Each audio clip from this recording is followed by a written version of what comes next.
Sex விஷயத்துல எந்த ஒரு கட்டுப்பாடும் எனக்கு இருக்கக்கூடாது. ஒரு ஆம்பளை நினைக்கிறான், நான் எங்க வேண்டாலும் போவேன், எப்படி வேண்டாலும் போவேன், தினசரி ஒரு பெண்ணிட்ட போயிட்டு வருவேன், அதை யாரும் கேட்க கூடாது அப்படிங்கிறான். ஒரு பெண்ணு நினைக்கிறா, நாங்க எப்படி வேணாலும் போவோம், இதை நீங்க கட்டுப்படுத்த கூடாது, அது எங்களுடைய உரிமை, எங்களுடைய சுதந்திரம், இப்படின்னு ரெண்டு பேரும் போக ஆரம்பித்தார்களே. ஆனால் குடும்பம் எப்படி இருக்கப்பா? இவனுக்கு பொண்டாட்டி யாரு, அவனுக்கு புருஷன் யாருன்னா இல்ல, கணவன் மனைவி இல்ல என்று சொன்ன இந்த பிள்ளை யார் வளர்ப்பா? யார் அந்த பிள்ளைக்கு பொறுப்பாளி? சித்தனம் பெரியப்ப எப்படி வருவான்?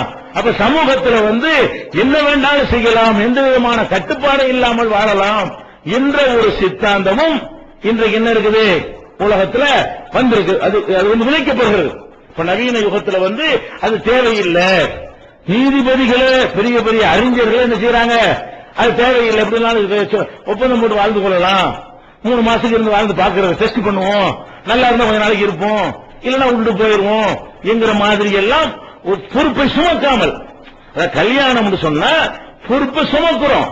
ஒரு பெண்ணோட சேர்றான், சேர்ந்த பிறகு அவளுக்கு ஒரு நல்ல விஷயத்துக்கு இவன் சுமக்கிறான், இவனுக்கு ஒரு நல்ல விஷயத்துக்கு அவ சுமக்கிறா, அவ குழந்தைய சுமந்து இருக்கும் போது இவன் அவளை சேர்த்து சுமக்கிறான், அவனுடைய நல்ல விஷயத்துக்கு உழைக்கிறான், பாடுபடுறான்.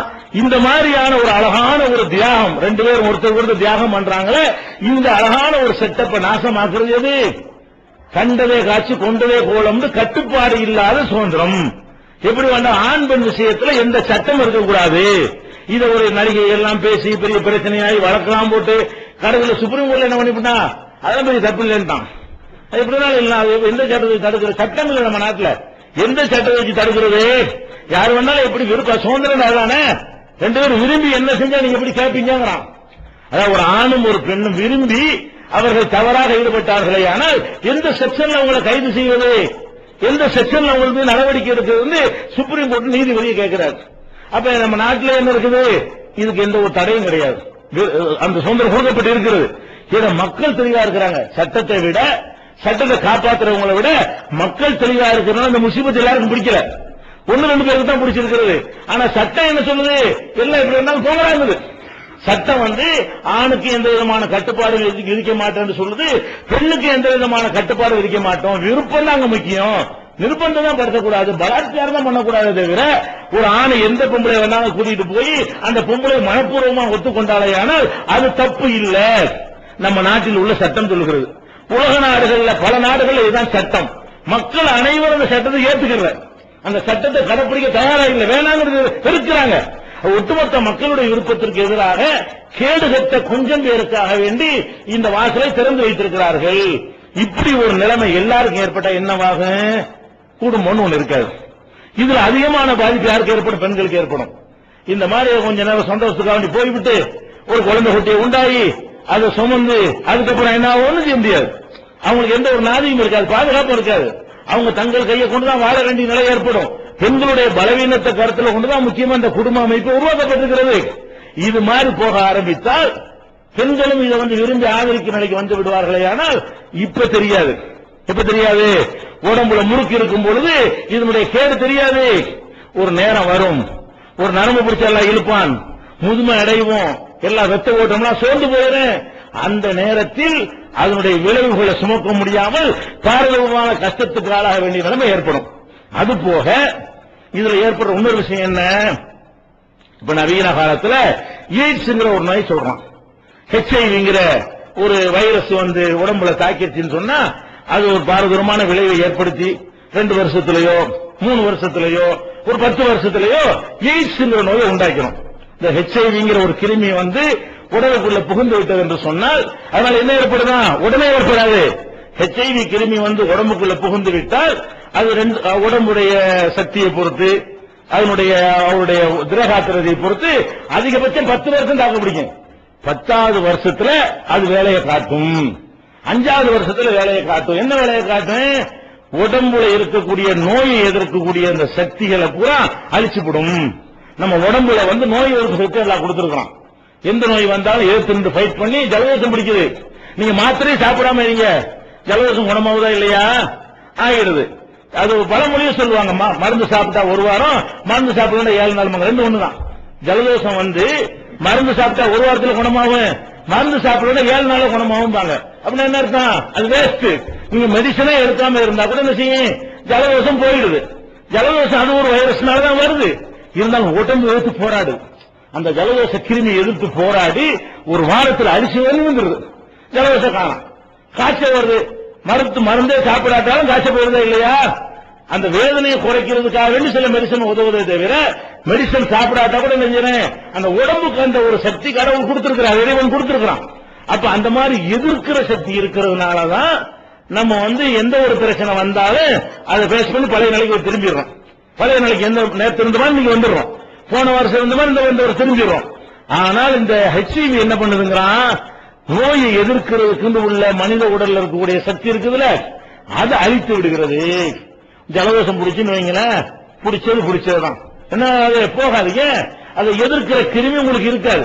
இப்படி எந்தெந்த நோய் நமக்கு வருகிறதோ அந்த நோய்களை எதிர்க்கக்கூடிய தன்மை நம்ம உடம்பிலிருந்து ஏற்பட்டு விடும். முடிவு மரணம் தான். ஒரு நோயில காலமெல்லாம் ஜலதோஷம் பிடிச்சிருந்தா தலைவலிய காலமெல்லாம் இருந்தா செத்து போயிட மாட்டோமா?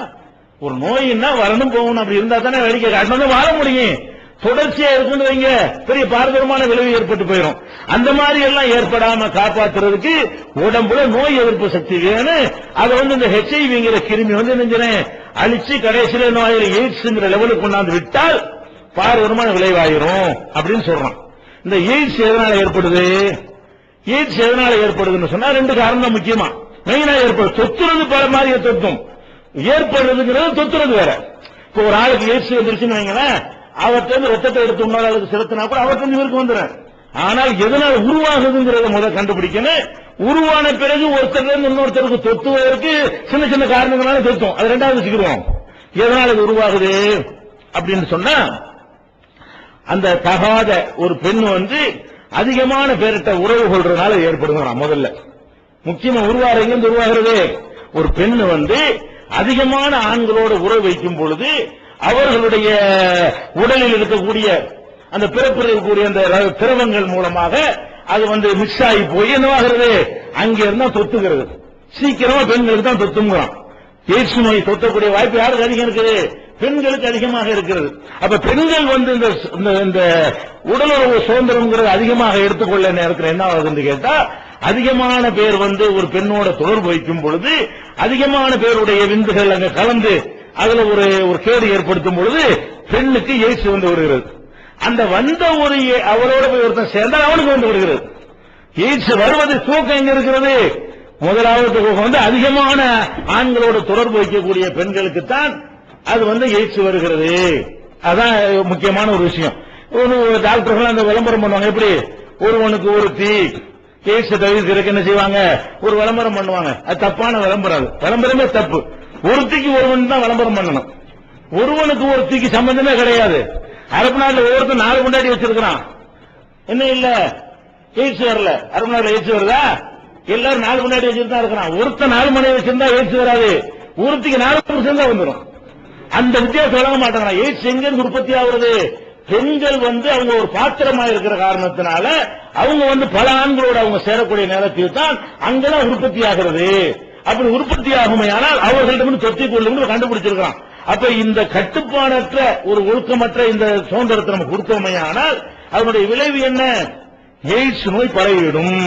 இப்ப நம்ம நாட்டில் இது அவங்க எல்லாம் மேலை நாடுகள்ல எல்லாம் இந்த பாதுகாப்பான உறவுங்கிறத ஒரு கடைபிடித்து கொஞ்சம் குறைச்சிக்கிட்டாங்க.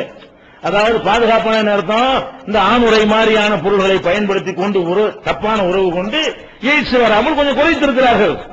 இங்க இந்தியாவில் அதிகம் தமிழ்நாடு, உலகத்திலே அதிகம் ஆப்பிரிக்காவுக்கு இந்தியா. உலகத்திலே எய்ட்ஸ் நோயாளிகள் அதிகமா இருக்கக்கூடிய நாட்டில் 2வது நாடு எது? நம்ம இந்தியா. அந்த இந்தியாவுடைய ஃபர்ஸ்ட் உள்ள மாநிலம் எது? நம்ம தமிழ்நாடு. அதிகமான உலகத்திலே ஃபர்ஸ்ட் இடத்துல நம்ம 2வது இடத்துல இருக்கிறோம். உலகத்தில் அதிகமான எய்ட்ஸ் நோயாளிகள் உள்ள ஒரு மாநிலத்தில் நம்ம இருந்து கொண்டிருக்கிறோம். அப்ப அந்த மாதிரியான ஒரு நிலைமைக்கு என்ன காரணம் பாத்தீங்கன்னு சொன்னா, இந்த கட்டுப்பாடற்ற அந்த உடலுறவு சம்பந்தப்பட்ட பாலியல் சம்பந்தப்பட்ட சுதந்திரம் அவங்க என்ன செய்கிறது? இந்த மாதிரி நோய்க்கு உள்ளாகி ஒருவரிடம் இருந்து ஒருவருக்கு பரப்பிக் கொண்டே இருக்கிறது. அப்ப இது வரக்கூடாது என்று சொன்னால் சட்டம் போடணும்.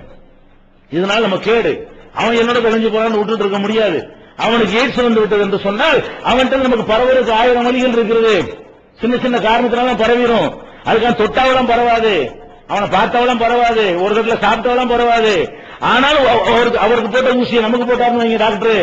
ஒரு ஆள் எய்ட்ஸ் நோயாளி, அது வந்து யூஸ் அண்ட் த்ரோ ஊசியை பண்ணாம போட்டு அந்த ஊசியை நமக்கு ஊத்தினாருன்னு வைங்க, அங்க உள்ள கிருமிங்க வந்துடும். நமக்கு வந்தது பாலியல்னால வராம இருக்கலாம், ஆனால் முதல்ல வருவது எதை கொண்டு வரேன்? இந்த மாதிரியான பல பெண்கள்கிட்ட உறவு கொள்ற ஆண்கள் மூலமாகத்தான், பெண்கள் மூலமா வந்து